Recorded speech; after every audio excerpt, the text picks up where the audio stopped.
I'd like to call the Butte-Silver Council of Commissioners regular meeting for Wednesday, August 2nd, 2023 to order. Clerk, could we please have roll call? 12 present, 0 absent. 12 present, 0 absent. It's good to see everybody. It's good to see everybody in attendance tonight. Next, we'll move on to the prayer and the pledge. Commissioner Sorich, could you lead us? Thank you, Mr. Chief Executive. Fellow Commissioners, Almighty God, we implore you, look upon us and guide us this night as we make decisions which will greatly affect our community of Butte-Silver. Direct our thoughts, words, and deeds so that we please you and best serve our fellow citizens. Amen.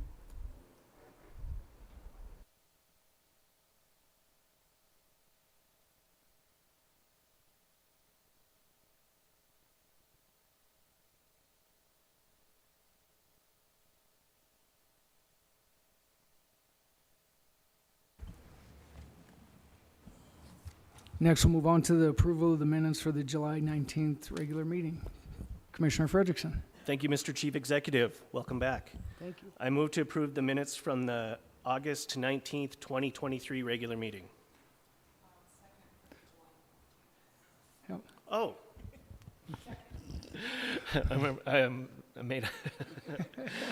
I'll amend the motion for the July 19th, 2023 meeting.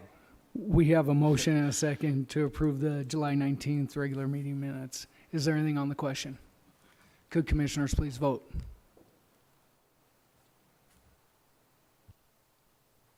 And would anyone like to change their vote? Clerk, please record the vote. 12 yea, 0 nay. 12 yeas, 0 nay. Yeas, 0 nay. Motion passes. I don't think we have any items not addressed on the agenda tonight, so we'll move on to the Chief Executive's report.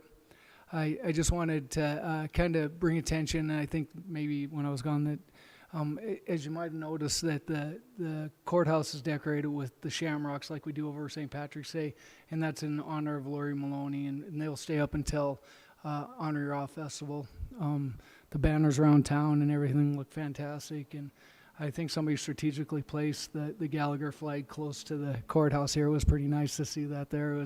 I got to send that out to my family, so that's really neat to see all the Irish names in our community there up on the banners, and they look great. I kind of forgot to talk about this at the last regular meeting that I had to report. We erected the American flag on the courthouse here a few weeks ago. That flag had not flown on the top of the courthouse since 1983, and it was because it was a dangerous flagpole. It was hard for people to get up there, and it wasn't lit at night, so the people were, taking it up and down every night, and so it just kind of went by the wayside, and people didn't put it up anymore. And so Don Peoples had put the flagpoles up in front of the courthouse, but John Sullivan, I'll give him credit, he did some research on it and got a guy that would come into town and climb the flagpole and redo the flagpole, and we got it lit, and it looks beautiful, and it really shows, the majesty of this courthouse with that flag flying over the top of that. So I wanted to give credit to John for getting that done because it looks fantastic. As you all know, we're working hard on the budgets, and I know that we had the budget meeting last week, and Danette was able to update you on it, and people were able to ask some questions. We're going to be working through some difficulties with taxable and the taxes that people are going to be assessed this year, and we're trying to find out what all of those centrally assessed and newly taxable and all the other things that are going along with it. So we probably will not be, and I think Danette told you this last week, that we probably won't be finishing up the budgets till closer to September or into September as we do this, so we have all the numbers correct, and that we can really work through it to try to have as minimal impact as we can on the residential taxpayers, because we know the state right now, there's a significant impact to that, and so we're going to try to find every strategy that we can to minimize that impact as we move forward. So I got to give credit to our staff here in finance and budget and everybody in all my departments that worked hard to keep our budgets pretty much at the same as what we did last year, so that we weren't raising it for the necessities of our community. So we'll continue to work on that. So with that, I know it's a hot night. We're going to move forward. It's great to be back after going on vacation, which I sometimes would call it a non-vacation. Going to Disneyland with kids is, you need a vacation after that. So we had a good time, but it's good to be back again. So anyhow, I'll close the Chief Executive's report, and I'll move on to any public comment on any item on the agenda tonight. You can come forward, state your name, address, and what item you'd be speaking on. And I know that we will have some opportunities on some of the things that we have on here on the public hearing and the petitions that people will be able to come forward on as well. So if you want to speak on anything else, you'll be able to do that right now as well. So seeing none, we'll move on to Section 1, bid openings, public hearings, and presentations and/or petitions. We have one public hearing, communication number 2023-382. County Attorney Joyce, do we have proof of publication? Mr. Chief Executive, there is proof of publication. It does appear to be in order. Thank you, County Attorney Joyce. So communication number 2023-382, Tim Cassidy, Special Improvement Rate Analysis, requesting Council of Commissioners concurrence to hold a public hearing on August 2nd, 2023 regarding the changing of the street maintenance assessment method to units from per parcel method as pursuant to communication number 2023-210. The street maintenance flat fee will remain $87.71 per unit. And it looks like we have Director Gleason that will be speaking to us. Welcome. Yep. Chief Executive Gallagher, Commissioners, for the record, I'm Danette Gleason, the Finance and Budget Director for the City and County of Butte-Silver. Thank you for the time tonight for this public hearing. As we've brought before you, and the Commissioner Frederickson actually brought before you a communication making the move from a per parcel basis to a per unit basis. So when we were under per parcel, it was any parcel with a market value over $5,000 was assessed the $87.71. This public hearing is to change that assessment, and then a resolution would follow, but changing the method of assessment to a per unit basis. In the presentations, we had discussed more recently that there really isn't not a significant revenue change at this point in time by making that move. However, possibly, based on your communications and your interaction with the public, they feel that it's maybe the best method of assessment is to move to the per unit assessment. When we move to the per unit assessment, we're going to be having to define in the resolution what a unit is. So that will look like what a residential unit is versus what a commercial unit may be. And earlier when we presented this to you over the last actually couple years, when we had some discussions about moving to the unit basis, on a residential unit, we were using some of the landlord-tenant language that relates to livable dwellings. So for example, one house would be one unit, but a duplex would have 2 units. So they'd be assessed 2 charges, 2 units for that particular parcel. And a fourplex, for example, would have 4 assessment charges to it. On the commercial side, we were using the business condo unit measurement. So a definition might look like, and this of course would be in the resolution and approved by the council, but a business unit might be a condo. So for example, if you look at Walmart, for example, Walmart has the store itself would be assessed 1 unit condo, but the beauty shop and the supply shop inside would be assessed another condo unit. So that would be 2 units. Or you look at some of the strip malls that are around, they would be per business unit in those strip malls would each be assessed a condo unit. That would be a recommendation that we would bring before you again once this public hearing closes and you move forward to definitions in the resolution, but it'd definitely be going through your processes to make those or clarify those definitions before we change the method of assessment. Thank you, Director Gleason. Do commissioners have any questions of Director Gleason before we open public hearing? Commissioner Callahan. Thank you, Chief Executive Gallagher. Thank you, Danette. Director Gleason. I don't know, through the years we've discussed this, I don't know that we've ever brought up hotels. How will they be assessed? Commissioner Callahan, Director Gleason. So, Chief Executive Gallagher, Commissioner Callahan, Commissioners, based on the definition that I just described to you as an example of a business unit, the motels, I'll use the Copper King for example, the Copper King and motel itself would be one unit, the restaurant would be another unit, there's Flawless is in that, so that would be another business unit. So they would be each individual business units, not taxed by the number, or not assess the unit by per number of rooms that are in the motel. They're more associated with the commercial and the business itself. Thank you, That, Director and again, Gleason. that's just a definition that we have sent out to you that we'll propose in a resolution if you choose to move forward, and then the definition would definitely be at the discretion of the council what that definition is. Thank you, Director Gleason. Commissioner Fisher. Thank you, Chief Executive Gallagher. Thank you, Danette. Always interesting when we do this. The upside is kind of what you explained. I think the downside is when people have ranches with parcels, I think we lose on that end of the deal, don't we? Like, I think there's a letter we received that's sitting there on the desk that says something about, you know, if you own a ranch and you're paying like 4 parcels for one place, in the next one, you'd only be paying for 1 parcel. Is that correct? Commissioner Fisher, Director Gleason. Chief Executive Gallagher, Commissioner Fisher, so by parcel, if the value is over 5,000, they get currently at the parcel, they get hit with the $87.71 per unit. So in the presentation that we gave to you several months ago, we did a comparison for you in unit changes. So we would be losing 2,599 vacant land units, and that's before reappraisal. That was based on last year's $5,000 market value. However, for example, in apartments and duplexes and triplexes and dorms and whatnot, we would pick up 2,497 units.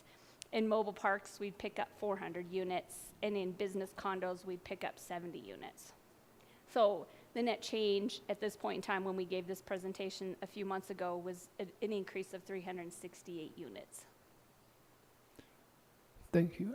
Commissioner Fisher, follow up. Thank you, Chief Executive Gallagher. So thank you, Danette. So I think the comment was made last time we talked about this a few months ago. Chief Executive made a nice comment that I thought was accurate, that I don't know if the juice is worth the squeeze at this time to change the resolutions and do all this, especially when we're looking at property values going up. So a lot of people that are under $5,000 now, their property is going to go over $5,000. So we haven't calculated that into the equation yet. So what's going to happen is we might make this change, and then we might lose more parcels because a parcel was estimated for $3,500 might now be $5,200, so we're going to gain there. So I just think this is a slippery slope at this time that we're looking into, and the presentation's excellent. You've done an excellent job, but I do think as commissioners we've got to look at this in a little different view than we did prior to getting our assessments from the State Department of Revenue. Thank you. Thank you, Commissioner Fisher.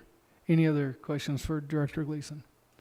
Seeing none, I'll open up a public hearing. First, I'll call for proponents. First call for proponents. Second call for proponents. Third call. Whoop. Oh yeah, my fault. Before I do the third and final call for proponents, I'll let you read that letter that we were supposed to read into the record. Sorry.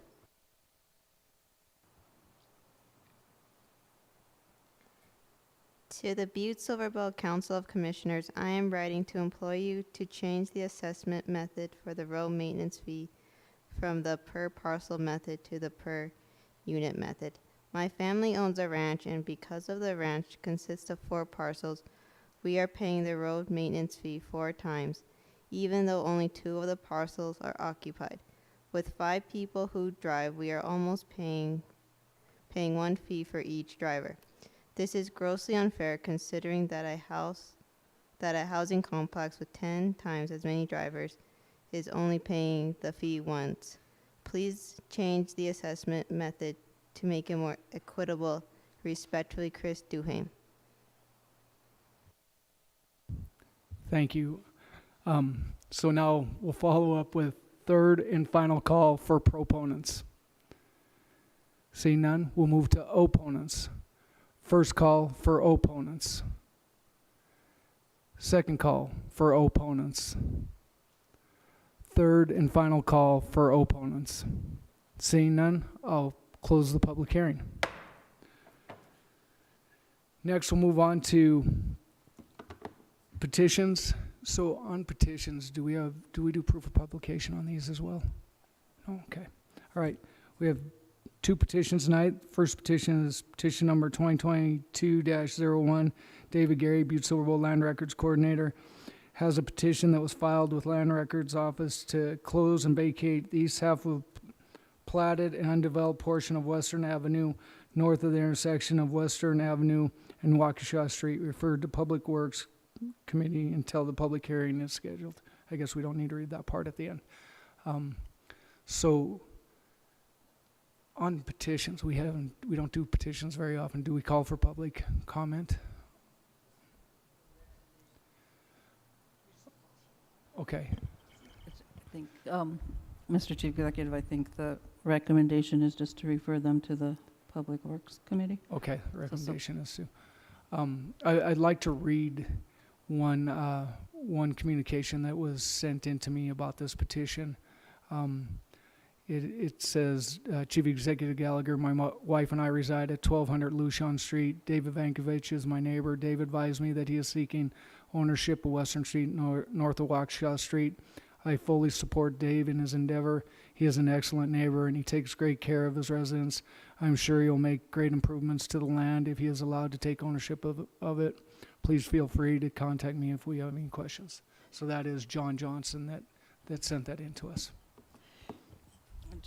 Yeah. Just for County Attorney information, Joyce. Okay. Mr. Chief Executive, that there's a public hearing that's required as part of the process, so there will be a public hearing So scheduled that we prior can to the read those approval of into the petition. Okay. I got a little screwed up because we never do petitions in here very often. So my apologies for being a little out of order on that. So we go to Commissioner Frederickson. Thank you, Chief Executive Gallagher. I move to refer this petition number 2022-01 to the Public Works Committee. We have a motion and a second to refer to the Public Works Committee. Is there anything on the question? Could commissioners please vote?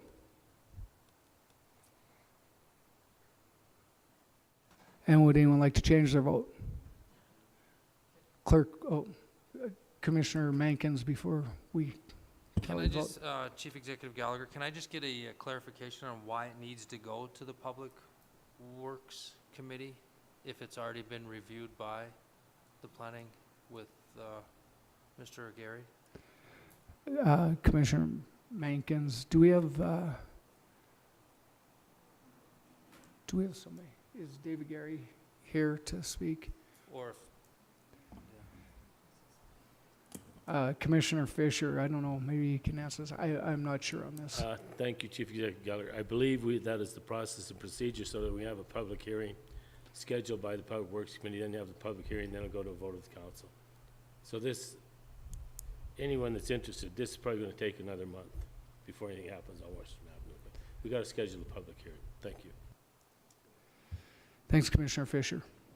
So it's got to go to there, and then it has to be referred from the Public Works Committee to go to a public hearing, is what, from my understanding. Okay, is there anything else of the commissioners before we tally the vote? I think everybody voted. Clerk, please record the vote.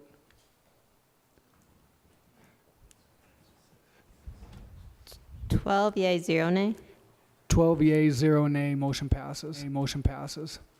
So I guess, Mr. Vankovich, I know you're in the audience today, that you'll be able to speak at the public hearing at that time. So this is just the petition to send it to Public Works.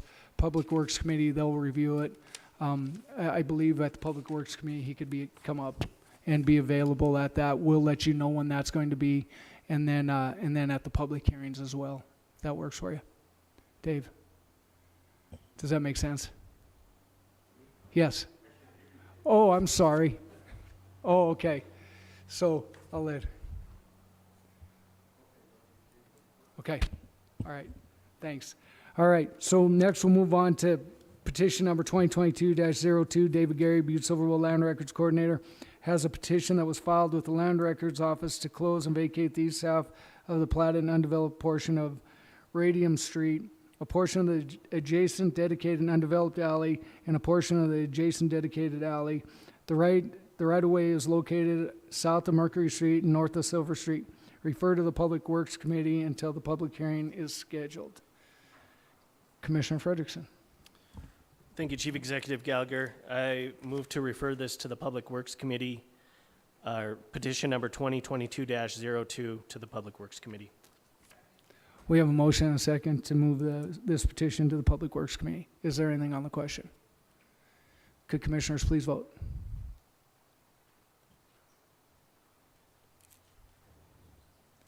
And would anyone like to change their vote? Clerk, please record the vote.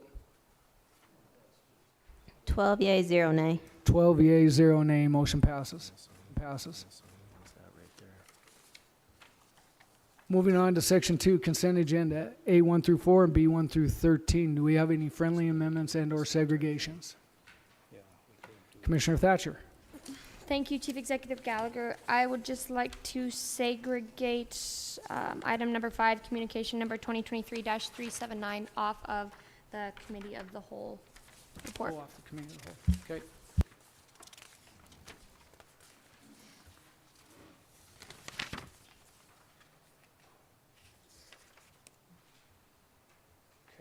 That's item number 5, communication number 2023-379 of the Committee of the Whole. Commissioner Fisher. Thank you, Chief Executive Gallagher. I would like to segregate communication number 10, 2023-404. Thank you. Item 10, communication number 2023-404. Is there any other friendly amendments and or segregations? Commissioner Reardon.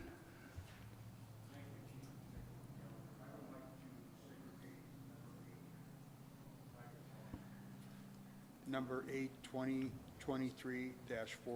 please. That's item number, or item 8, communication number 2023-402. Do we have any other friendly amendments and or segregations? Seeing none, Commissioner Frederickson. Thank you, Mr. Chief Executive. I move to approve Section 2 of the consent agenda, A1 through 4 and B1 through 13, with the exceptions of number 5 out of the Committee of the Whole, communication number 2023-379, 8, communication number 2023-402, 10, communication number 2023-404. We have a motion and a second to approve tonight's consent agenda. Commissioner Anderson. Just for the record, I'd have Commissioner Frederickson amend his motion to 399 instead of 379. You said 379 instead of 399. It's 379. Is it 379 or 399? Yeah. Oh, there should be 399. That's what I have on the update. She's out of committee of the whole. Oh, she's doing it out of the Committee of the Whole. Item number 5, Committee of the Whole. Yeah. Oh, my mistake. Okay. I think we're good. All right. Could commissioners please, do we have a second? Did we do that? Okay. Okay. Could commissioners please?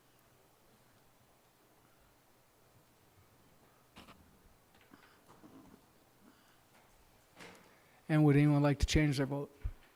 Clerk, please record the vote. 12 yea, 0 nay. 12 yea, 0 nay, motion passes. Nay, motion passes. Moving to item number 8, communication number 2023-402, John Reardon, Commissioner, District 8, requesting Council Commissioners authorized to have Barbara Miller National Affordable Housing Network give a... Do we do it first or do we go to it in order? Hers would go first? Yeah. I thought it would go in the order of the agenda, so I didn't know.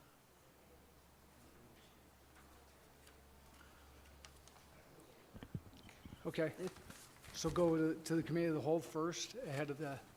Yeah, because it's part of A, the consent agenda A. 1 through Okay. 4, and then the other ones are under B.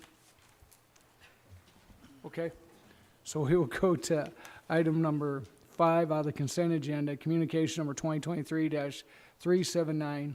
Danette Gleason, Finance and Budget Director, requesting Council of Commissioners authorization to schedule a public hearing for the adoption of fiscal year 2024 final budget and establish the user rates for metro sewer, stormwater system, solid waste disposal and collection, and lighting and fire hydrant districts. The public hearing will begin on August 9th and continue until the Council Commissioners set a date to adopt the fiscal year 2024 final budget and fix the rate and levies. Commissioner Thatcher.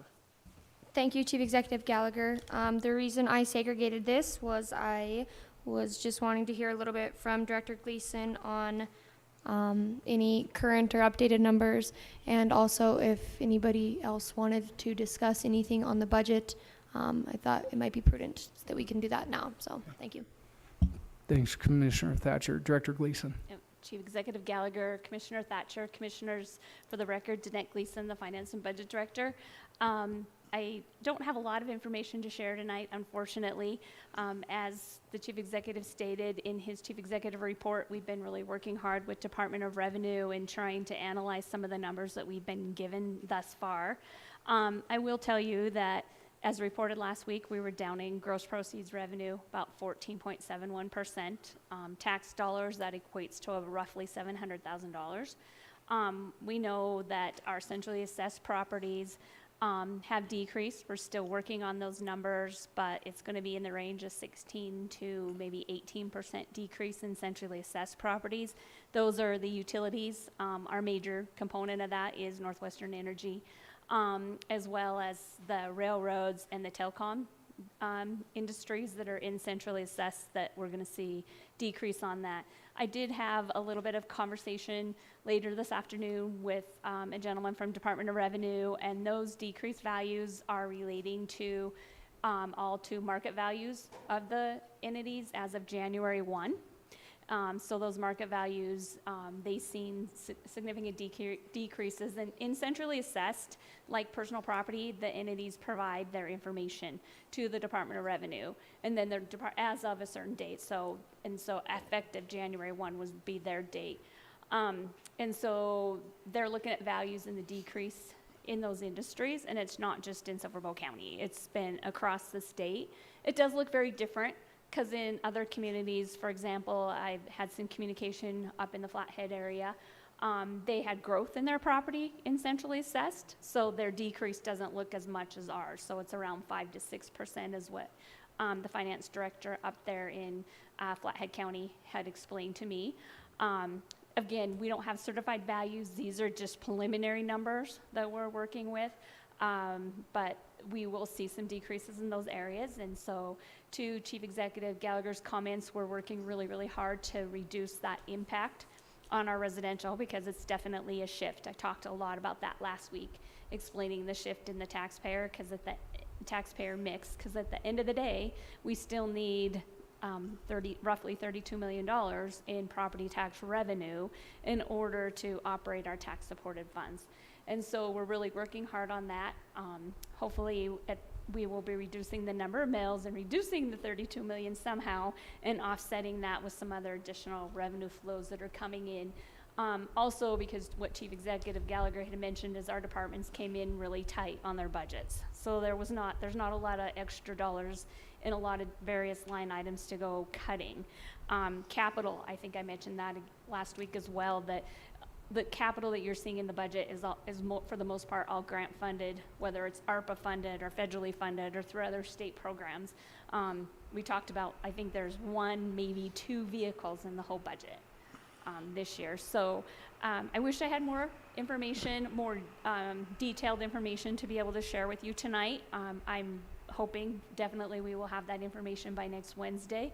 The statute and the state laws dictate that the Department of Revenue would certify values to us by the first Monday in August, so that will be next Monday, and we're hoping to be able to share a lot more information with you then. I did not present to you tonight any amendments to the budget. We have been working this last week on several grant amendments, finalizing again year-end numbers and carryover numbers, and we will be presenting them as well to you next week. I just felt that there just wasn't enough to be handing out tonight to really hand out to you, but we will definitely share all that information with you next week. Thank you, Director Gleason. Any questions of commissioners? Commissioner Fisher.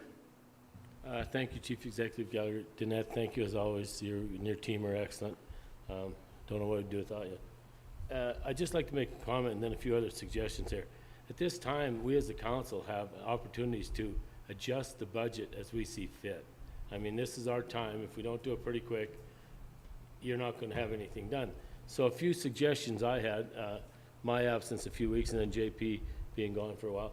Reading through this, I'm not certain that the $77,000 of the marijuana tax, for the people that are paying the tax, I don't think it's in their best interest to hire a probation officer. That's my opinion. And I hope that we can take and use that money for better use than hiring a full-time employee for Public Works. As I stated last time we were here, that, you know, I understand the deal, and I just think that that tax money should be used better than for a probation officer who's already taken people who've committed a crime. So that's one thing I'd like to see adjusted. Another thing I'd like to see added into the budget is, you know, we have a lot of problems around town with people speeding. And you know them little rectangular signs that are, you see, Public Works Director Neary has two sets of them now. That's 4 signs. I'd like to see more of them into the budget. I mean, I talked to Mark Neary, and he just sent a note to Commissioner Thatcher that they're about $18,000 a pair. Well, I really think they work good. And I would like to see at the start of the school year where we could have maybe 10 or 12 more pairs of them signs to be around. Because if you ever go over Cobbin Street, over there by the hill, the Head Start where they're putting in the crosswalk stuff, we have a real problem with people speeding. I mean, my neighbor's screaming at the people all the time about speeding, and I just think if we had more of them and they rotated around properly, even myself and anybody else, when you're driving down the road and you see one of them signs, it wakes you up a little bit. I'd like to see a few more of them put into the budget or be considered by the Chief Executive. I would also like to see, as one of my pet projects is, I'd like to see a little more money go into the renovation of the Butte-Silver Courthouse. We spend a lot of money renovating buildings around town and doing things. We got $500,000 to start doing the bathrooms. We're going to get the first floor done. We have enough money to do that. We're still short a lot of money to renovate this beautiful building. And I think we should have another good chunk of money put in to try and renovate this courthouse and get all the bathrooms done, because these third floor bathrooms are a mess.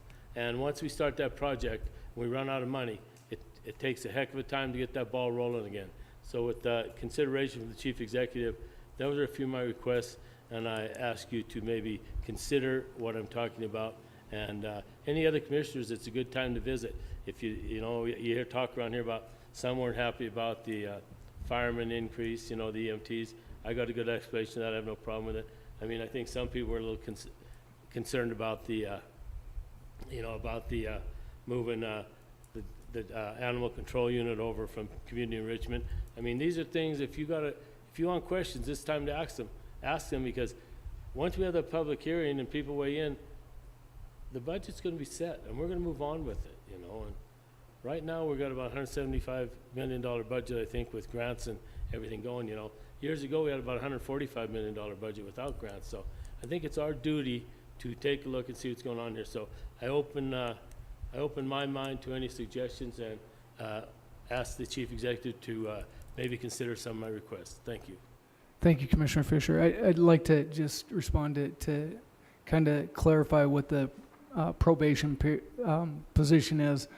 That's so that we can get some community service projects going that we're not able to do, and take some pressure off of the jail, which is, if you talk about a cost, the jail is a huge cost. That when we're housing 140 people in the jail, and we're not able to have people that are dealing with misdemeanor crimes, and the judges can't sentence them to jail time, and there's no accountability, and we have a lot of people in the community there that are complaining about our inability to sentence or give anybody any kind of penalty for petty crimes, and that's not against our police officers or our judges or anything. So this is a way that we're looking to be able to facilitate a full-on community service project with the juvenile probation or not juvenile, probation person in there. And so that's what this is for. It's not just to put another probation person up there to monitor people. It's to really stand a community service project in our community. So I just wanted to let you know on that. And then I'll take into your considerations on the courthouse here. Thank you. And then Director Neary, I think, has a comment. Thank you, Chief Executive Gallagher. Commissioners, for the record, I'm Mark Neary, Public Works Director. Just a clarification, we only have one set of those portable, and they were $18,000 5 years ago. So I don't know what the cost would be, but I can definitely find out. I talked to Tom after you and I talked, and that's what we paid 5 years ago for that set, was $18,000. Thank you, Director Neary. And they do work. They do work as long as the batteries don't get stolen and the solar panels don't get stolen. This is the second time this year this has happened. So we're down there trying to thief-proof them right now, so. Okay. Commissioner O'Neill. Thank you, Mr. Chief Executive. With the speed signs and everything, I wish we could, if we have time, to collaborate with the school district on getting permanent ones. Would save on batteries. Obviously, didn't know they're getting stolen. It's a great thing. Well, money well spent. I agree with that 100%. I don't know how we move forward, or how we squeeze or raise something else. I don't know how we do that, but I think we should, let's get them and get them permanent. And again, second thing, that we're going to save money on batteries. Somebody can call the school district and take care of that. I appreciate it. Thanks, Commissioner O'Neill. Any other questions of commissioners? Commissioner Reardon. Thank you, Chief Executive Gallagher. I just, we visited after and before the meeting and all that, and there was another addition to the budget, and it was the animal shelter position that was an upgrade for a manager. And when you really look at it, you know, we've had difficulties, not throwing those stones. I really appreciate you addressing the way that you did and the way that you handled it and recognizing the problems that we had with this department. Unfortunately, you know, we're talking budget here and all that stuff, and as before, the way the community enrichment program was set up, and when we did this and we worked together, basically addressing the building situation and the decay that we had in certain neighborhoods, we come across some problems which you there again addressed. But I think we really got to look at it with this budget money is the fact that I think the people, the commissioners here would like to know, you know, I always call it the starting lineup, where this department is, who's who, and basically your feelings about facilitating and filling this position, seen as it hasn't been a manager position before. And I just think that everybody is kind of struggling with this. And like I said, you made the call and all that. I just, you know, like to hear from you basically why this, and then what is going on interiorly or in the interior of the community enrichment program. Thank you. Yeah, Commissioner Reardon, I thank you for the question. I'm looking to move the position of animal service manager, and the person will be taking on a lot more responsibilities down there. They would be setting the budget, they would be supervising, they would be doing all of the things that go along with that, like many other departments that we have, like Civic Center Manager or any of the other ones. What I'm trying to do is to try to make community enrichment a lot more efficient where they were, and then we're going to look to restructure community enrichment with having some retirements and being able to restructure down there. I believe that, you know, with the way that we could restructure the community enrichment department, we could have a budget neutral move with this person becoming manager, but they are taking on a lot more responsibilities. Now they will be managing the service officers that are out there. They will be doing all of the management of that, again, working with the budgets and in the day-to-day operations of that. And we all know that we've got some issues at animal services at the shelter itself, and we need to get the improvements done and move forward with the things that we need to have done down there as well. And so I think this is the right time as we have retirement happening in community enrichment. We have an opportunity to maybe look at some restructuring, and we can do this without having impact to the budget. But when you ask for somebody to take on more duties, such as a manager and what that takes, they deserve that bump up to be when they take on those responsibilities. Commissioner Frederickson. Thank you, Chief Executive Gallagher. I just want to kind of piggyback on Commissioner Reardon's question and request that maybe if we could see a current org chart of how the community enrichment is structured and what you're thinking as you restructure that department and a newer potential org chart and a list of responsibilities that the new animal manager, if we decide to vote on that, what that would look like. I think that if you could just send that to us, I don't know if it needs to be formal communication. I think that would be helpful. Thank you, Commissioner Frederickson. I can do that for you. I think at the end of this retirement, we were probably going to put an interim director in there, and I don't know how long we'll run that for. And I can look at how because we've had conversations what they'll look like, so I could send that to you so that the commission could have a better understanding. And we'll send you on what the job responsibilities will be for the community or the animal service manager down there would be. Commissioner Shea. Thank you, Mr. Chief Executive. So just a couple of questions, if you'll indulge me. Who supervises the animal control officers now and the animal shelter staff? Commissioner, besides their time cards, I guess. Commissioner Shea, so the animal service supervisor down there would look to make sure it was, but it would go to community enrichment director who would be the one that signed off on all those, and also was the direct supervisor. So when there was ever any time that they had to do discipline or anything like that, or there was any kind of grievances, anything like that, that all went through the community enrichment director. So this would be a person that would be directly in charge of all of the people at Animal Services at this time. Okay, follow up, please. So moving the current Animal Services coordinator into a more robust position would result in them being a manager or a director? A manager. Okay. Much like we have at the Civic Center and government buildings manager type position. One more follow-up, please. So I would echo Commissioner Frederickson's request to see the current job descriptions for both the Community Enrichment Director and the Animal Services Coordinator, and then also the proposed job descriptions.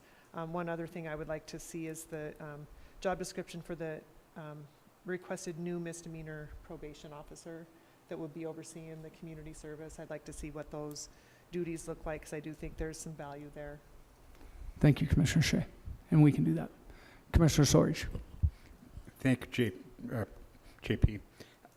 I think you kind of hit it on the head. You said this is going to be budget neutral. So we're going to get, this person is going to be doing quite a bit more, and it's not going to cost the county any more money. So I think that's to be looked at also, being budget neutral. I think it's a good time also. Thank you, Commissioner Sorge. Any other Commissioner O'Neill? Thank you, Chief Executive. Just want to kind of piggyback on the detention, not detention officer, probation officer. I do hope that is intended for another program for that. I mean, I know it is. I just don't. I'd hate for this new probation officer to get caught in the minutia of what's going on. So I just hope that that's pinpointed, that we're out. Get the chain gang out, and they're out. Doing the community service as planned. I just hope that that's something you work hard to make sure that, you know what I'm saying? Like, hey, then 6 months later, it's like, any job you go start, you're supposed to do this, but you get on this, I just hope that they hit the gates and chain gang starts and the wrappers are picked up and stuff. Saying thank you. Yeah, Commissioner O'Neill, just to touch on that a little bit, I've talked to the sheriff, and really it would be tough for it to be facilitated out of the police department and under the sheriff's direction, and so the probation is where we saw it would work best out of there, and it hopefully would keep people out of jail but give them sentences so that they owe something to the community that we can see a benefit from, because that's right now that's where we struggle with, and I think that's where the judges struggle a little bit, and also with police officers knowing that there's not a lot of impact when they're citing somebody and then they're having to let them go and stuff, that there's some repercussions to it. So that's the goal. That's my intent, and we'll stay on top of that. But I will have a job description for that for Commissioner Shea and the commissioners here to make sure that you understand that and that we put that in writing. Commissioner Fisher, sorry. Thank you, Chief Executive Gallagher. And, we've all got the issues in the community, how we're going to solve them is a whole different story, and to me, when Dan Foley was on here and chairman of the Budget and Finance Committee, anytime there's a full-time employee, everyone questioned it, and, the marijuana tax, I think it's going to be more than 77,000, I'd like to see that money spent, and I'm not saying this ain't the right though, but, sometimes you look at all this stuff in the county at budget time, and you start looking at every department in the government now is forming their own entity, and that ain't the way government's supposed to be run. Planning and zoning, everybody's got their own entity in here, and the thing is, if the taxpayers, you listen to them, they're thinking we've got too many entities going on. They'd like to see the basics of the county fulfilled, and I think we can do that. And, when you talk about the police department, well, there's no one around to stop speeders. I mean, let's face it. You could drive up by a police car, and if he's going on a call, you could have a headlight out, he don't call you. There's people running around town with expired license plates, and that's killing our tax revenue. I mean, if you don't buy a license on a new truck for 3 years, that's $1,500 per unit you're buying. So maybe we've got to change the ordinances a little bit. So if you get popped for no current license plate, instead of a $50 fine, charge them with the license plate fee or something. These are some things we got to get a little more inventive around here, because why would you want to license a new truck for $600 when the fine is only $50 or $60 for no license plate? I know we're getting off on a tangent, but I see this all the time. So we got to get a little more creative about how we're going to fix the things that the people want. And I hope for you the best, and I know you got your hands full, but we're all here to do the best, and the budget's where we got to work on it, and I hope we're going in the right direction. Thank you. Thank you, Commissioner Fisher. Any other questions? Director Gleason.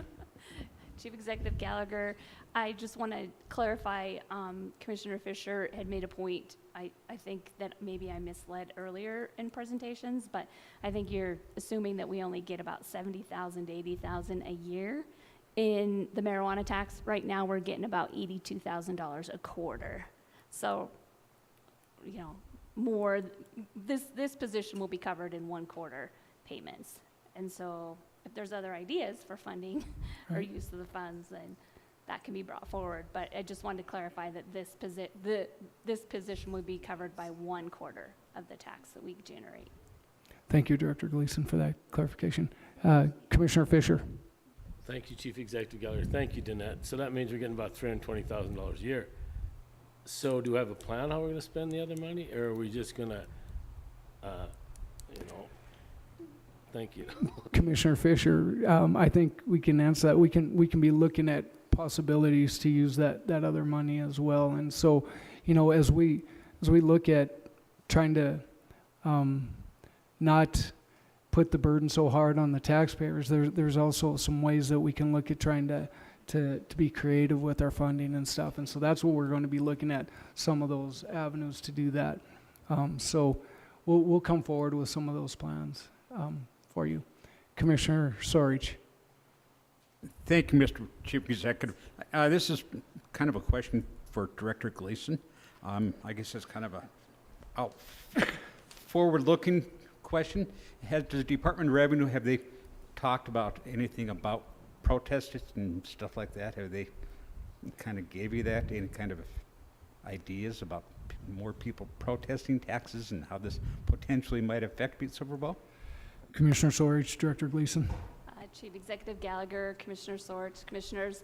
So the AB 26s, the protest forms, tax forms were just due on Monday, I think the 31st of July. So we have no numbers yet to know what that looks like in our community, or, percentage. So that could take some time. I'm not sure, at one time when we went through a reappraisal process and seen similar changes to this, we had around 280, 290 protests. I'm not sure. I don't even know how to judge what we're getting right now. When you do the protested form, you have to base your protest off of something.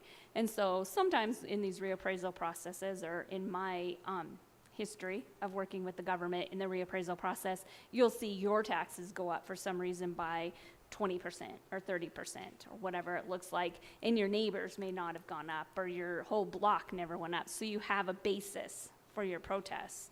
I think this is going to look different. I think it's going to be really a different scenario on how people will have a basis for the protest if everybody in the block had these similar increases across, or if there was a sale right next door to you and the market value went up because of the sale. And so you just have, when you're filling out those AB 26s, you have to provide information on why you're protesting.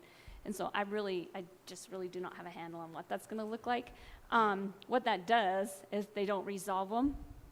By the time we send tax bills out, they go out the way they are. If they're resolved, and prior to the tax bills there's more than a 1% increase in our decrease or increase in our taxable value, most of the time it's always a decrease, then you can go back and restart your budget process. You have to go back and look at the reassessment. I think you might recall a few years ago, 3 or 4 years ago, we had an issue. There was a significant change with Northwestern Energy's taxes. At that point, it was slightly less than 1%, and the council chose to stay flat and not change the budget. The school districts, however, because of the way they fund, had to change their budget, so that the process had to be carried out a little bit longer. But if it's not resolved, then the individuals have to pay under protest. What happens when they pay under protest is the money sits in this fund. It doesn't go to all the other tax-supported funds like the general fund or the road department or whatever to use the cash. It sits in the fund. So that's why we have reserves. That's why we talk all the time about reserves, is that we have money to function, why those protests are being heard. That's one element of why we have reserve funds. So. Thank you, Director Gleason. Any other questions of commissioners? Seeing none. So, Commissioner Thatcher. Thank you, Chief Executive Gallagher. Quick question, if we're holding this in abeyance, do I even need a motion, or am I making a motion to hold it in abeyance? Okay, I will make a motion to continue to hold communication number 2023-379 in abeyance. We have a motion and a second to hold communication number 2023-379 to hold it in abeyance. Could commissioners please vote?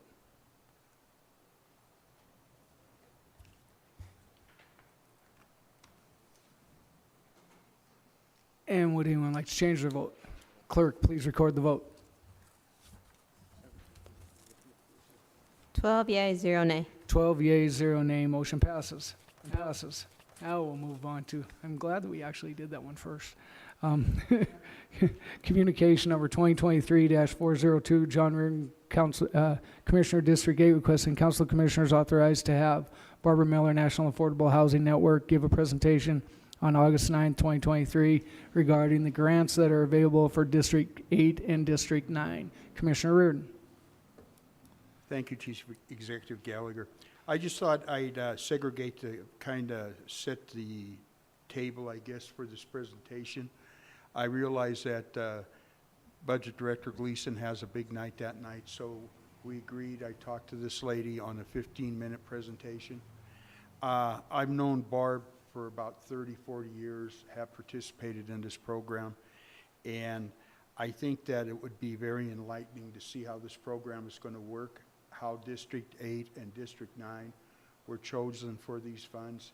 And I think in a matter of 15 or 20 minutes, you'll be fully educated, well, not really fully educated, but you'll have an idea of how things are done and how this outfit operates. So I just thought I'd put it out there and have you guys ready for next week. So if there's no question, I'll make a motion, or if you have a question.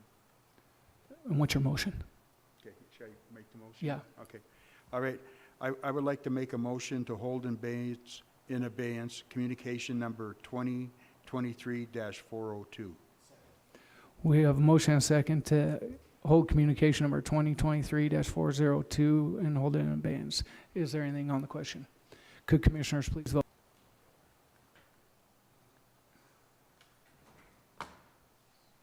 And would anyone like to change their vote? Clerk, please record the vote. 12 yea, 0 nay. 12 yea, 0 nay, motion passes. Motion passes. Moving on to item number 10, communication number 2023-404. Kate McCord, Historic Preservation Officer, requesting Council of Commissioners authorization to have Chief Executive Gallagher enter into a 15-year conservative easement agreement with the Montana Historic Preservation Office for the purpose of preserving the Basin Creek Caretaker's House as a condition of revitalizing Montana's rural history grant received in 2020. Commissioner Fisher. Thank you, Chief Executive Gallagher.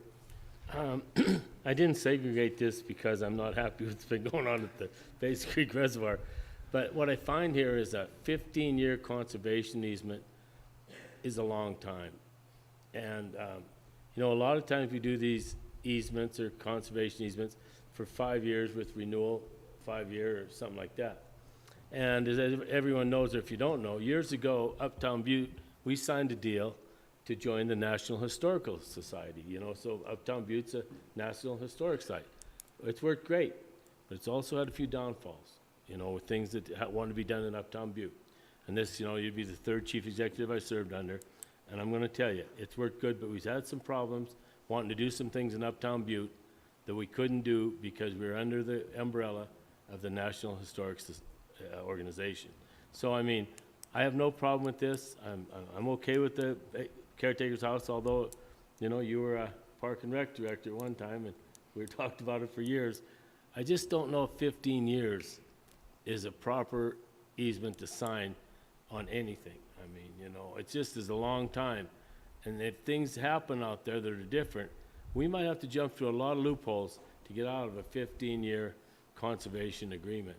I would like to see this more like 5 years, renewable on 5 years, or, you know, if you have a bank loan, Commissioner O'Neill can tell you, you know, have a recall and stuff like this. I just think locking in for 15 years is a long time, and I would like to see this changed to maybe 5 years, or somebody explain, maybe Ms. McCord could explain why we want to get into a 15-year agreement instead of maybe 5 years at a time or something like that. Thank you. Thank you, Commissioner Fisher, and I'll let Ms. McCourt, and then I'll go to, so welcome. Historic Preservation Officer McCourt. Thank you, Chief Executive Gallagher. Thank you, Commissioner.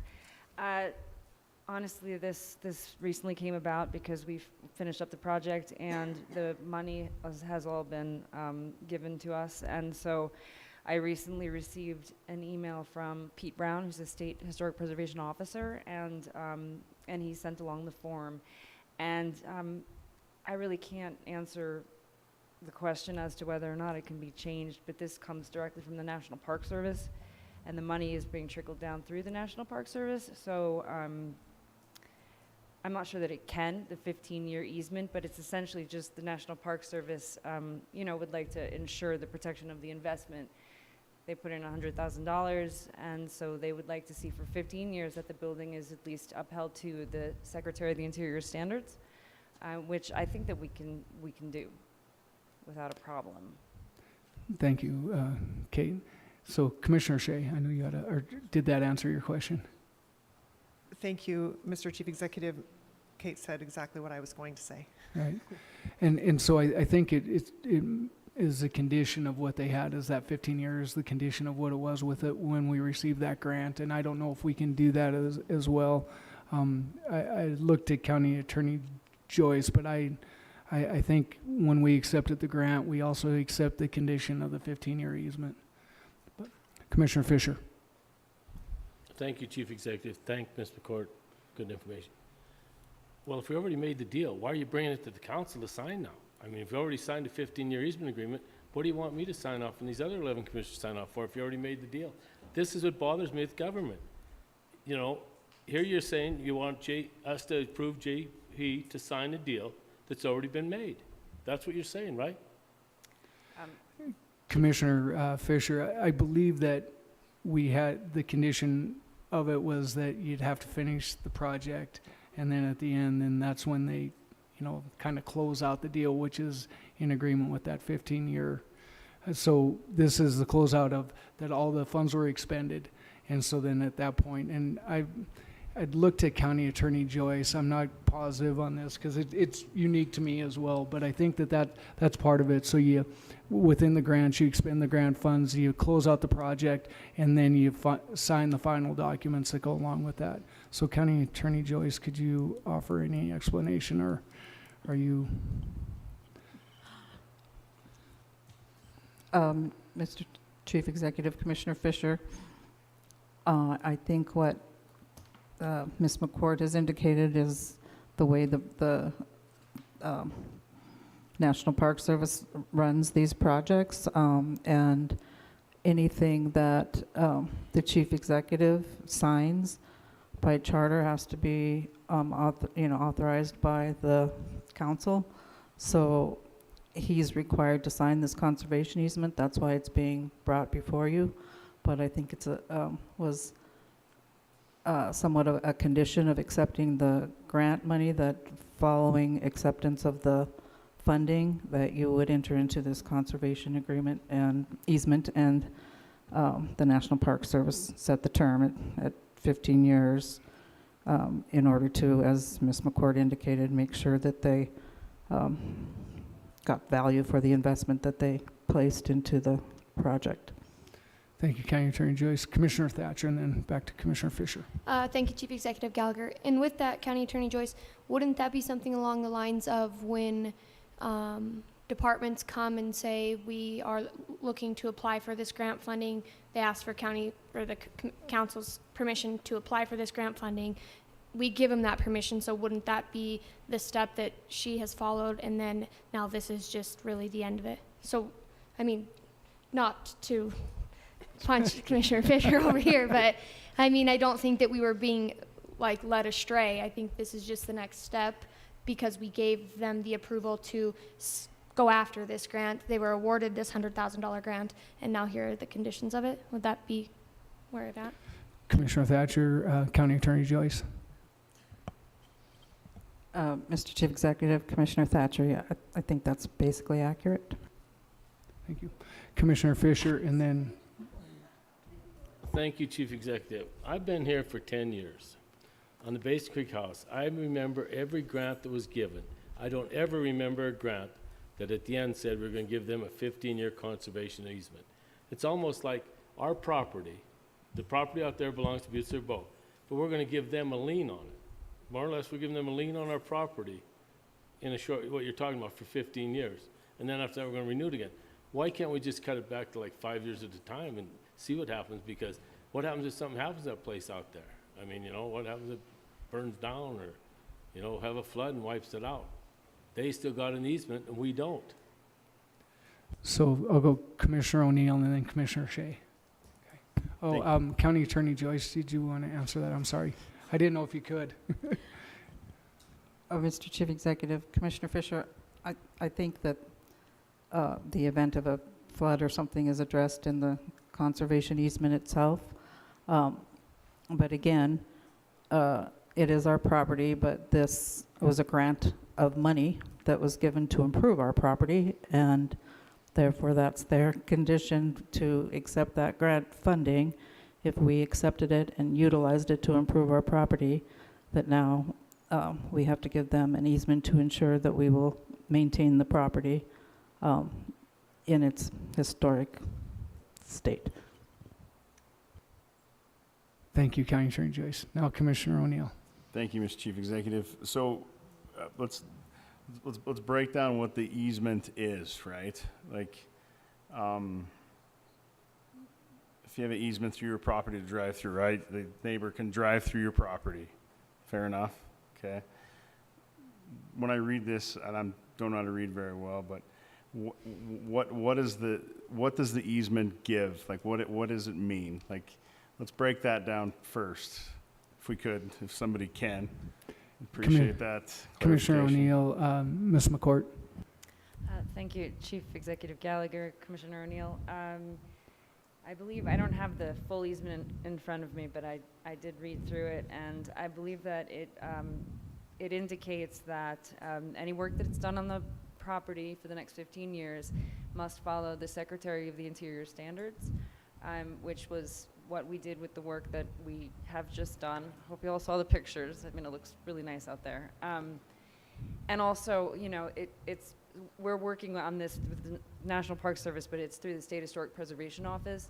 So if they would like to come and visit the property at some point, they have the right to do that. Just ask me and I will let them in. And it's just basically to ensure that the work is up to standards, since they've given us $100,000 so far, and that we keep it up to those standards from here on out for the next 10 years. But also, you know, that they can come and visit and see it and check on us, basically make sure that we did everything correctly, which I'm sure that at some point they will do from the SHPO.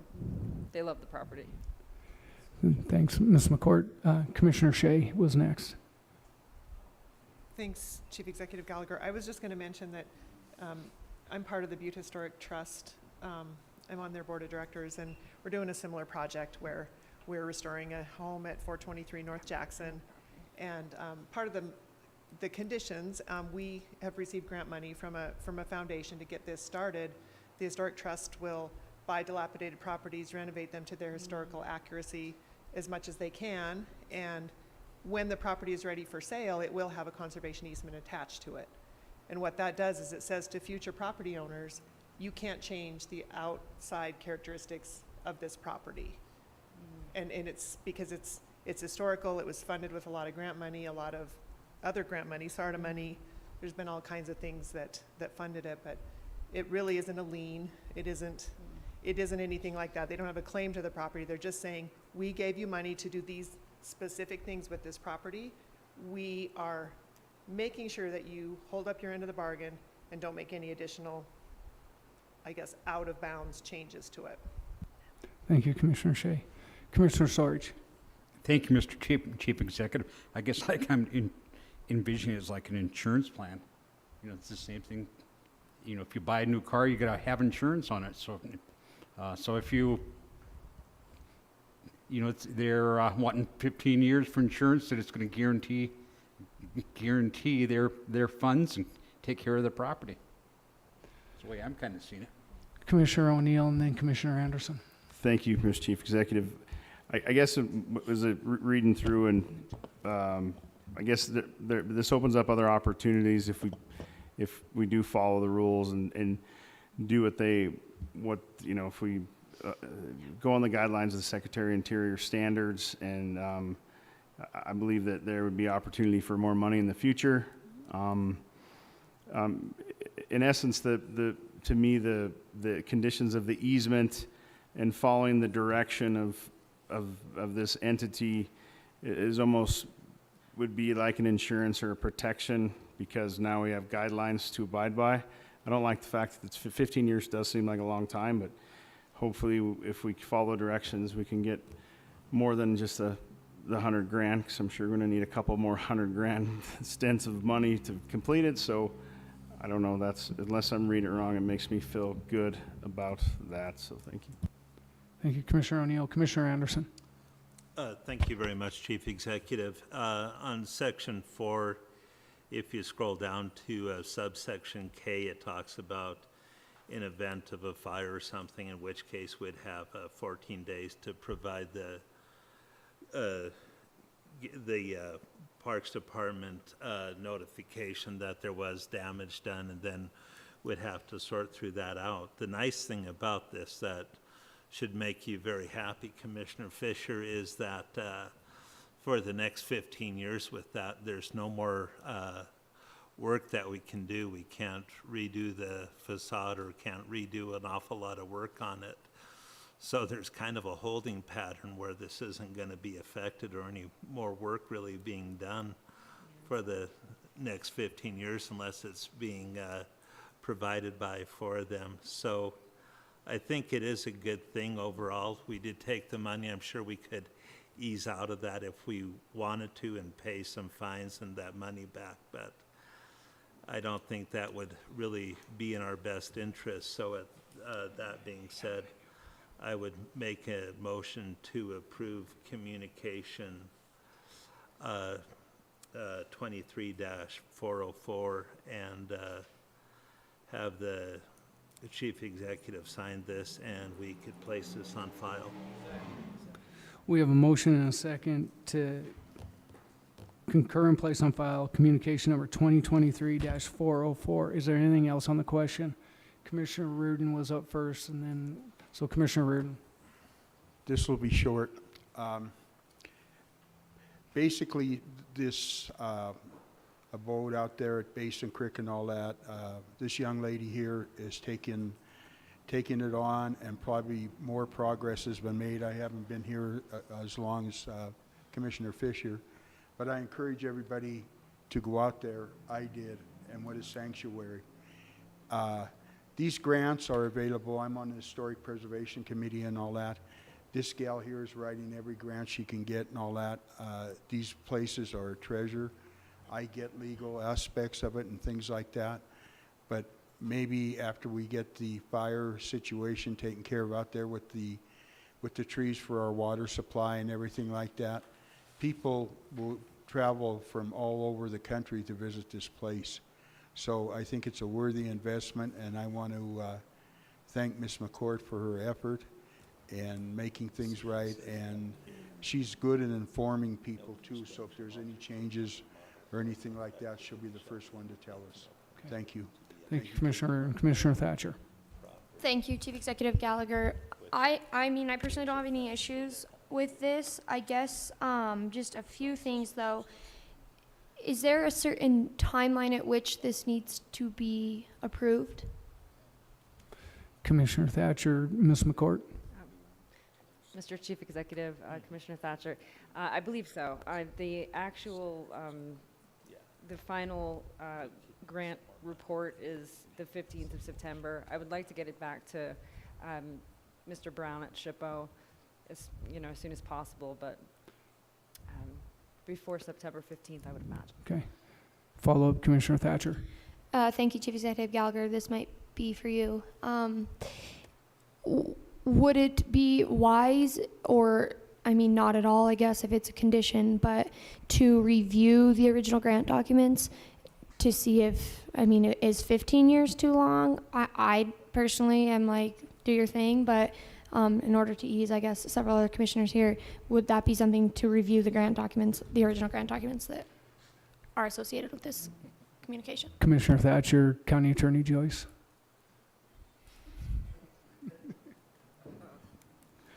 Mr. Chief Executive, Commissioner Thatcher, if that's what you'd like to do. Thank you, County Attorney Joyce. Commissioner Fisher. Thank you, Chief Executive. Thanks, Ms. McCourt. And I'm not having no problem with this. The thing is that it says right here under terms of agreement or whatever, the grantor agrees that no construction, alteration, or remodeling or any other activity shall be undertaken or permitted to be undertaken on the subject property which would affect historical significance. That's big. Any permitted stuff. It says right here, interior spaces, features, everything in Exhibit A, and there is no Exhibit A. So, I mean, I have no problem with it. I'm just going to make the comment one more time that, this deal's been done.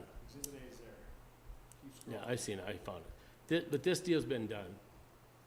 And if no one don't think right, we're rubber stamping it. Thank you. Thank you, Commissioner Fisher. So we have a motion and a second to concur and place on file communication number 2023-404. Can commissioners please vote?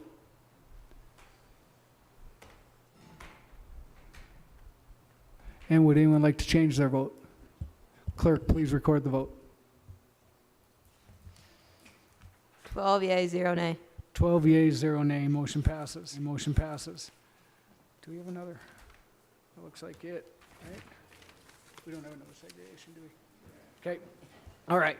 Moving on to Section 3, ordinances and resolutions introduced to judiciary. We have 3 to look at as we move forward. And then moving on to Section 4, ordinances and resolutions for final reading. We have one resolution, number 2023-25. Clerk, please read the caption. A resolution granting conditional approval of the CK minor subdivision of the city and county of Butte-Silver, state of Montana, providing for the repeal of all parts of resolutions in conflict herewithin, and providing for an effective date herein. Commissioner Frederickson. Thank you, Mr. Chief Executive. I move to place resolution number 2023-25 on final reading and passed, having been deemed fully read at length. We have a motion and a second placing resolution number 2023-25 on final reading. Is there anything on? Could commissioners please vote?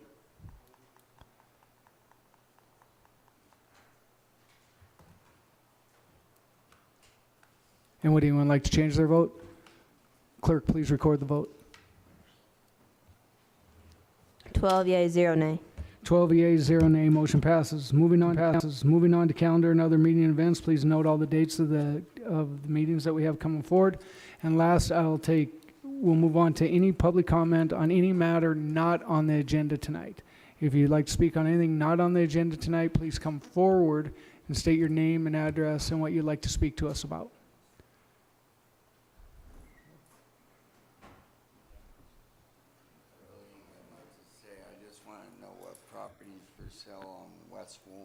Oh, okay, sir, could you give us your name and your address, and then you could ask a question? I've been in this position before. That's okay. Well, my name's Richard E. Page Jr. Okay, Richard E. Page. And I'm from Butte. Okay. Okay, I was just worried. I was gonna buy some property, help y'all with your taxes, and on West Woolman Street. There's no houses there. There's nothing there. But I know it has sewer and water, 'cause I lived there 45 years ago. Okay. So, sir, you can make a public comment during this time, but we can't answer questions for you. But you could get a hold of us at the through the chief executive's office or whatever, and you could ask a question through this. All right. Okay. Thank you. That's all All right. I needed. Okay, or we can talk to you right after as well. All right. Thank you very much. Okay. Commissioner Sorich. Thank you, Mr. Chief Executive. As requested by constituent, to remind everybody of the Almond Higgins Vegetative Environment Enhancement Program photo competition reminder. The investigative cluster reminds you that now is the time to take your photos and mail or deliver your entry to the Butte-Silver Chamber of Commerce by August 30th. Thank you, Commissioner Sorich. Yeah, Commissioner Frederickson. Thank you, Chief Executive. I want to, and maybe you've all received this email, I'm not really sure, but the Big Sky Passenger Rail Authority which Butte-Silver is a part of. We went through that resolution, and I was on that board, and then now former Commissioner Dan Olson is currently on that. I just want to mention that they're having their annual conference next week in Butte. It's actually on Wednesday, but I just want to say that the authority's going to have a bunch of people here, a bunch of speakers. It's 2 days. It's at the Finland, and then they're also having a get-together on Tuesday at Headframe Spirits. I know we have a lot going on next week, but I just wanted to give a shout out to the Rail Authority coming to Butte and for their conference. Thank you, Commissioner Frederickson. All right. So next we'll take a motion to adjourn. All in favor? A motion and a second. All in favor, signify by aye.